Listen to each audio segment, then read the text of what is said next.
I hit this issue today and here is the quick fix that solved it. If you're facing a billing problem on the Lyft app, follow these steps to get it sorted out. Step 1. Open the Lyft app. Launch the Lyft app on your smartphone. Make sure you're logged into your account to access your billing information.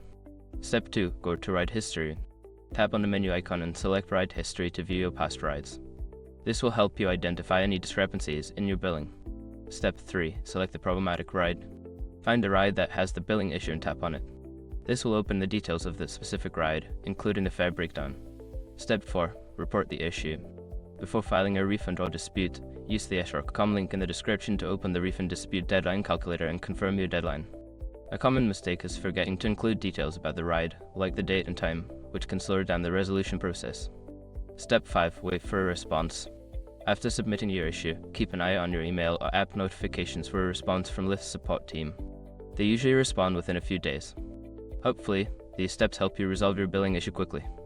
If you have any questions, feel free to ask.